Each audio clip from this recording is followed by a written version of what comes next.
Right, we're back, part 2, or just a continuation. I'm sure it's going to be in the same video. I'm going to cram it into the same video anyway, but I've had some food, my daughter's had some food, Hugo's had some food, and yeah, I'm back at it. Right, so while I was having some food, I decided to have a little look at my options to move the alternator. I did notice the Mark 5 R32 alternator sat a little bit lower. However, the pulley and all other bits and bobs are in a different place. So I'm a little bit lost now, and at this point, I'm like kind of regretting messing about with this section of it now, because I did have all the boost pipes done, everything was done. But at the same time, I needed the money. I needed to pull some money back out of that car, so I've sold my old intake, I've sold the shifter. Between those two, I think we're talking 1,600 quid. So that's nothing to be sniffed at. And yeah, I just need to, and I've sold the brakes as well. So it's all adding up and it's all making sense. So anyway, what I'm gonna do for now is make the car undrivable. I'm gonna take the alternator off and the bracket and the steering pump and all of that stuff, and fit this intake. So then what that means is basically I've booked in already to have the extra bit of fabrication work done to make this intake manifold work, and some other bits and bobs like the shifter for the gearbox. I'll show you actually, let me go and show you. So this is no ordinary shifter. If you look here, it doesn't fit in the same place as where an OEM one would. As you can see, previous owner on this car has welded that plate up, and then what would happen is the standard one fits here, and then there's like 2 holes here somewhere normally, and that's how it fits on. So I've had to get the car booked in and get a plate welded in there and then fit it, as you can see it there. So yeah, so like I said, I've already booked that in, and I don't want to let the lad down who's going to be doing the work, and I don't want to have to delay getting the shifter fitted. So I'm just going to do that for now anyway, and then look at my options further down the line. So for now, I'm going to crack on. I'm going to remove the gearbox, remove the alternator, the bracket, steering pump. Yeah, it's a steering pump, isn't it? Yeah, steering pump. Everything anyway that's in the way. Get that intake manifold fitted, put the engine back in, and then put it all back together and go from there. So yeah, a little bit annoyed with myself, but you know what, it is what it is. Let's just get it popping. Let's go.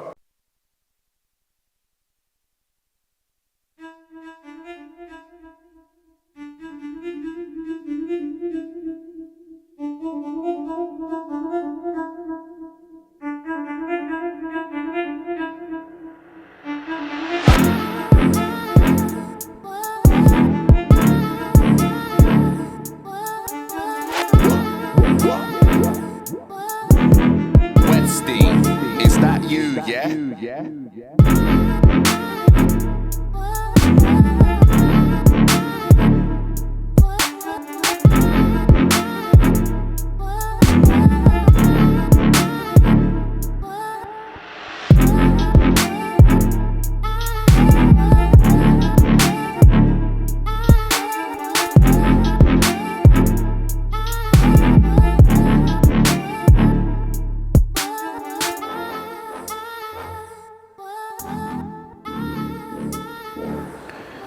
Right, the gearbox is off. Now annoyingly, the camera decided to go into sleep mode and turn off, so most of it was missed, but gearbox is off, and this is the clutch and flywheel that's currently on this engine. Now I'm not too sure what this is.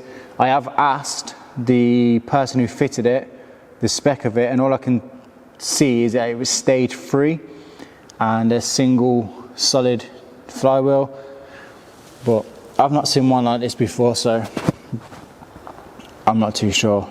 But what I'm going to do is I'm just going to leave it on, because I'm just going to leave it on just because when it dies, and I'll swap it out.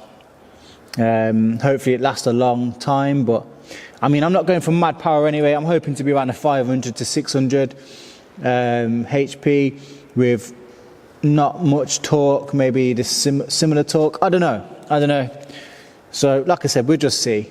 But I don't know. I am tempted to just take it off because it's just there. It's just right there. What do I do? What do I do?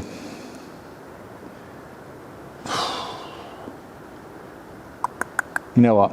F it. I'll take it off. Because, yeah, I ain't got a clue what that is. Is that you, yeah?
Right, as I said, decided to change the clutch and flywheel. All torqued up, all fitted, all lined up. So now it's time to fit the box. Now I'm not going to pretend I've fitted loads of clutches and flywheels before. This is pretty much the first one. No, sorry, second one. And the first one I never actually got to try out the car, so hopefully I've done this right. I'm just going to get that on camera just so I can remember what it is. So yeah, let's get this box on. I forgot to mention as well, the box has got some sort of transfer Don-Octane transfer box support as well, which probably a bit of overkill for what I'm using. And I do remember when I got the box off, there was a bolt missing either here or here, and I think that was preventing whoever fitted that getting that bolt on. So I'm hoping I can get all the bolts on. But yeah, onto the box, let's go.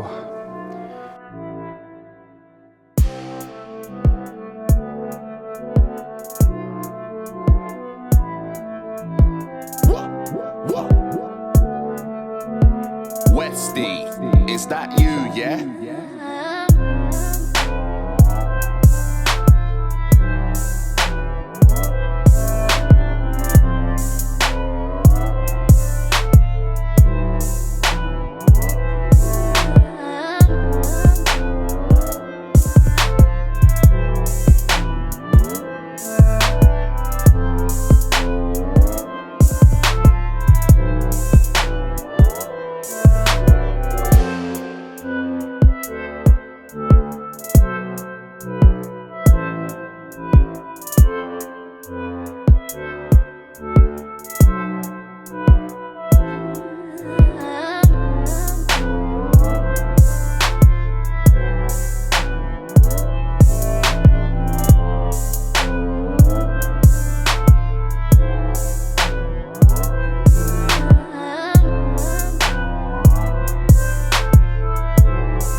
Yes, right, so it's now about 2 days later, so yeah, I think it's actually New Year's Eve, but it's about 2 days later since I started swapping the gearbox over. I was busy yesterday, been busy most of the day today, and I thought, you know what, I need to get this gearbox sorted. So I've come down, the video's getting a little bit long, so I'm not too sure what I'm doing. I think I'm gonna end up splitting it into 2 parts. But anyway, look, gearbox is on. It turned into a right bit of a faff. I ended up replacing the clutch and the flywheel. There was the old one. And I'm not overly clued up on this sort of stuff, so it's not coming apart, but I think it looked all right, to be fair, but the other one looked better. And it was a twin plate as well. So I've given the gearbox a little bit of a wipe. Old gearbox is obviously off. While I was at it, I've took the shifter off as well, the old CAE shifter, which I've actually sold now. I think I mentioned before, sold it. And I think I mentioned about putting this intake on. So this is a dual plenum one from P Motorsports. My old one is already off. And when I try to fit it, the alternator bracket is in the way. So what I've been told I need to do is fit a Mark 5 one, which will bring the alternator here. But then the Mark 5 R32 one hasn't got a thing. Hasn't got a bracket for the steering pump, so I'm gonna have to look at what I can do about that. Automatically I'm thinking, right, just chop this one in half, and I don't know, but anyway, I'm gonna get the bracket and then see what I can do. It's turning into a bit of a headache now because I'm changing bits. I was hoping it was going to be straightforward, just slap the intake on, get the pipes redone, but looking at it now, I think it's going to be a lot of hassle. And I'm looking at it right now, and obviously because it's a dual plenum, it's going to come down around here. So I'm hoping these pipes are not going to be in the way, but as I said, we'll see. What I'm going to do now is try and get the engine back in. I also had to drop the subframe and take the exhaust off because it was in the way when I was trying to get the shifter out. Oh yeah, talking to shifters. So yeah, the old one's out and the new one, it's not in, but it's in. Obviously I've just put it in just to get a feel of what it's going to look like. Yeah, it's looking mad. So you can see where the old one is lined up.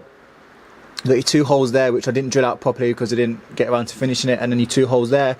This has got a completely different setup. So what I've been told is this is pretty much a universal shifter when you buy a Quaife sequential gearbox. So what I'm going to do is it's booked in on the 2nd to have a plate welded over there, and then we'll get that all fitted up, and at the same time, same company is going to do all the new boost pipes. I say all the new boost pipes, it's just going to change. This one's going to be different, but yeah, like I said, I think I'm going to leave it there because I think this video is quite long. I'll go and edit it and I'll see where I'm at, because I did want to get the engine back in all within the same video, but time isn't on my side and I talk way too much, as you've probably gathered by now. But yeah, progress. I'm also going to change a shaft as well because it's just got an uprated solid shaft. So yeah, right, it is now Bank Holiday Monday. The car is going today to have some fabrication work done. It's literally 9:30. I've got literally like a couple of hours to get this put back together. I got sidetracked the other day, so family time and all that. But anyway, I need to crack on with this, get the engine in. Recovery's going to come and collect it. It's going to get sent over and have all the work done that needs to be done in terms of fabrication, not everything. But yeah, let me get straight into it because I end up talking way too much. Westy Production.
so the engine is back in, sort of.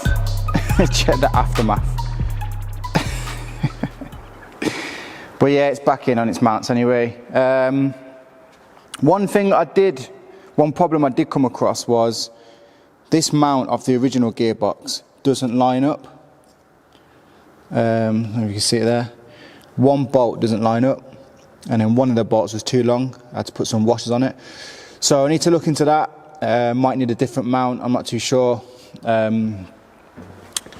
Obviously, when that box came out of this car, it was on some sort of custom solid mount type thing. So that's no use. But yeah, I'll look into it and find out what's going on. So what I'm going to do now, quickly, before recovery gets here to take the car away, is I'm going to strip all this down. I don't know if I mentioned it in a previous video, I think I have. But the new replacement inlet manifold that I'm putting on doesn't fit properly. What I've been told to do is change this bracket from the Mark 4 engine and put a Mark 5 one on, because the alternator sits here. The only problem then is the steering pump. There is no bracket for the steering pump on the Mark 5. So I'm not too sure what I'm going to do about that at the moment, but I'm going to strip it all down just so I can get the inlet manifold on, and then obviously I can have the boost pipes made to the intercooler, and then I'll address that at a later date because it's not really important at the moment. I was thinking just to maybe get some brackets made here from where the aircon used to be. So maybe that's something I'll ask the fabricator if he can help with when the car's over there. But for now, get that all stripped off, get the inlet manifold on, and then we'll go from there. Westy on Productions. Westy on Productions.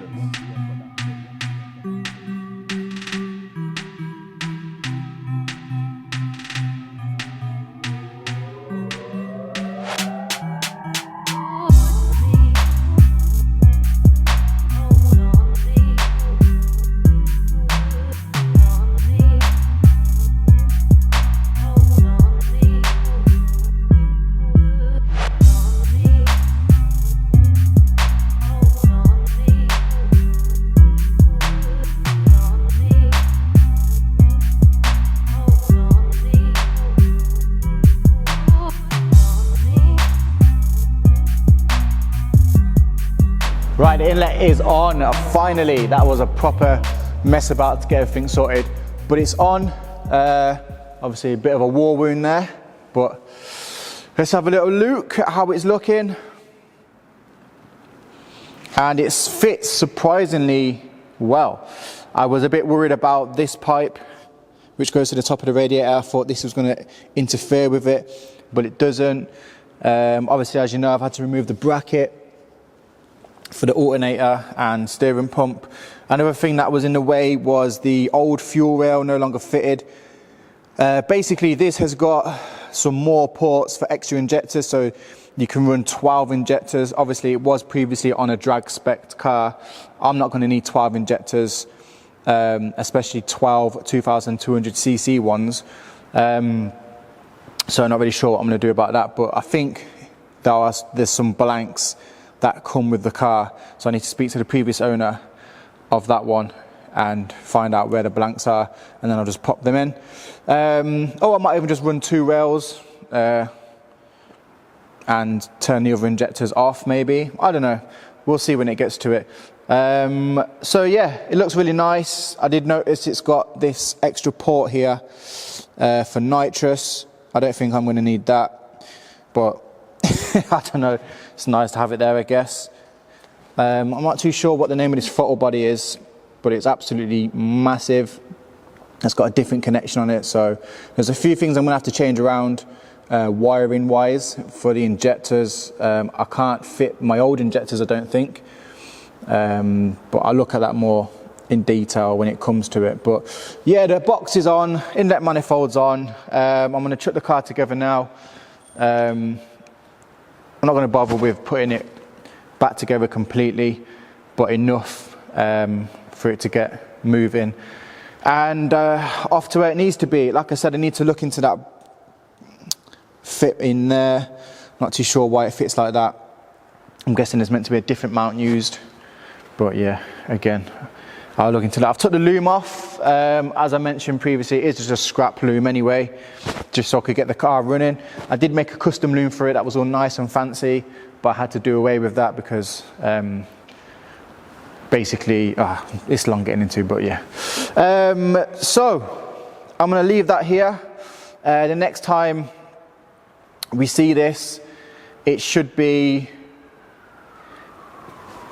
ready for mapping, I think. I don't know, actually. I'm not even sure.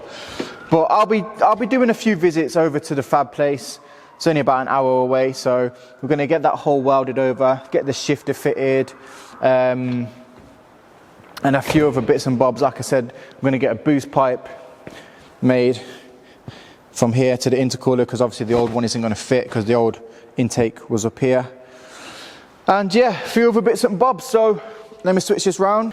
So yeah, that's the end of that. Thanks for watching, thanks for joining. If you enjoyed the video, make sure you hit subscribe, and make sure you give it a like, and yeah, feel free to comment. Maybe you've fitted one of these gearboxes and you know what bracket I need or whatever. But yeah, guys, thank you for watching, and I'll catch you on the next video. Bye bye.